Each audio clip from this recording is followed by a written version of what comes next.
Tensions remain high, and Jewish community centers around the country are on alert, including one in Buffalo, after a number of bomb threats over the weekend. And in St. Louis, vandals desecrated a Jewish cemetery where more than 100 headstones were kicked over. President Trump addressed the issue today at the National Museum of African American History and Culture in Washington, D.C.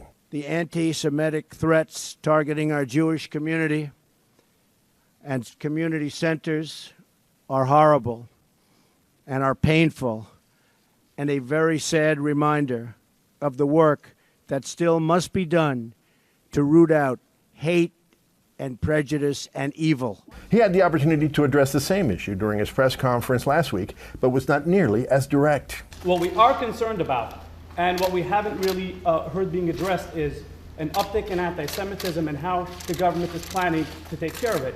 There's been a report out that 48 bomb threats have been made against Jewish centers all across the country in the last couple of weeks. There are people who are committing anti-Semitic acts or threatening to. See, he said he was going to ask a very simple, easy question. And it's not. It's not a simple question, not a fair question. Okay, sit down. I understand the rest of your question. So here's the story, folks. Number one, I am the least anti-Semitic person that you've ever seen in your entire life.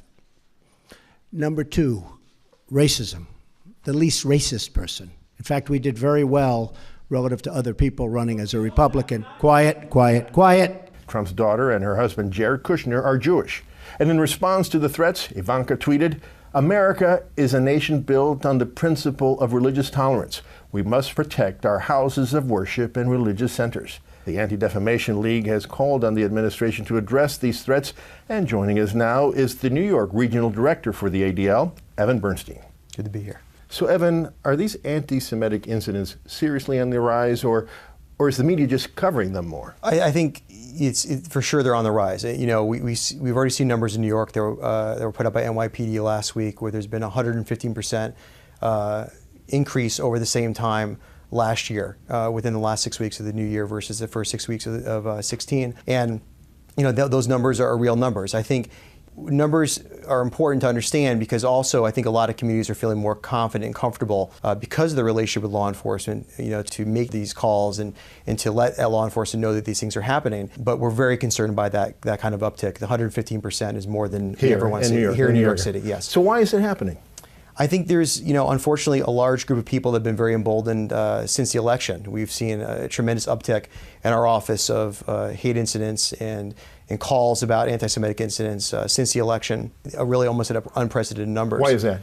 For whatever reason, the election really tapped into a large group of people, especially on the alt-right, that really are now using their voice in a way that we have not seen in many, many years, especially with the use of the swastika, these kind of things happening now at the JCCs, and it's something that we're very concerned about, very concerned about. You know, on the other hand, there are other Jewish leaders who argue that they're equally as concerned about the alt-left as they are about the alt-right. For example, the BDS Movement? Yeah, boycott, divestment, sanctions against Israel. They believe that is a source of the problem. Do you agree? I think they're both problems. I think they're kind of unique and separate problems. I think, unfortunately, the country right now is seeing such a polarizing divide, either with the right and the left. And I think anything that's extreme is not a good thing. You know, on the extreme left, we're seeing you know, a lot of anti-Israel rhetoric that unfortunately turns into at times anti-Semitic rhetoric, especially on college campuses. And you know, going back talking about Israel, some of the president's supporters say that the claim that his election was somehow linked to the increase of anti-Semitic incidents couldn't be more wrong, because this president, in fact, has shown and is more willing to be supportive of Israel than the Obama administration was, at least at the end of his administration. You say to that? I think to equate what's going on from an anti-Semitism standpoint in America, like the JCC incidents and the uptick in anti-Semitic incidents here in New York, you know, to equate that to Israel, I think is hard. I think a lot of what's going on, unfortunately, a lot of the old anti-Semitic canards, a lot of the anti-Semitic rhetoric, we see it on social media. You know, I have trolls on Twitter. I know our leader, Jonathan Greenblatt, our CEO, has that even more than anybody that I know.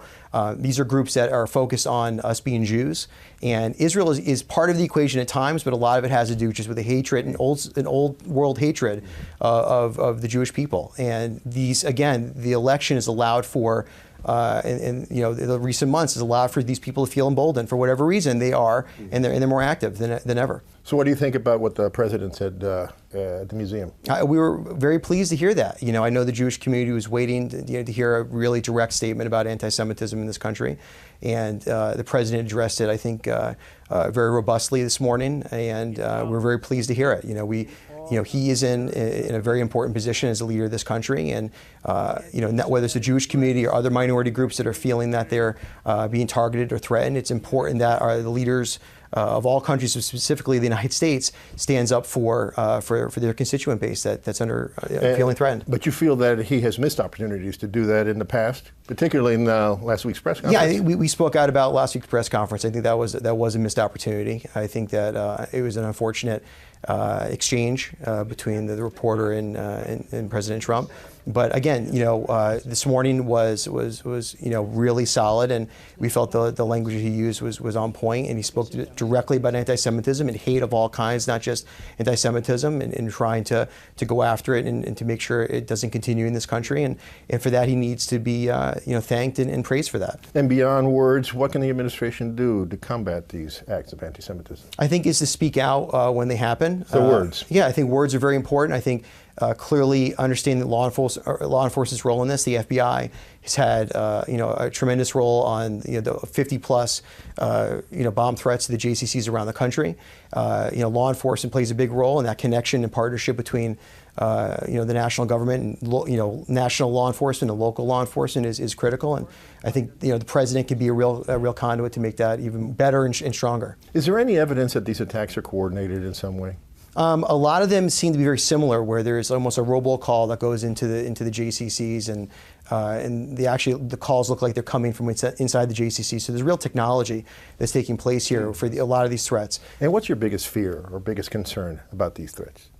My biggest fear is that that people become complacent. When the JCCs, especially, and other religious institutions, they get this kind of number of threats, it's very easy for them to say, "Oh, it's just a fake threat. It's not real.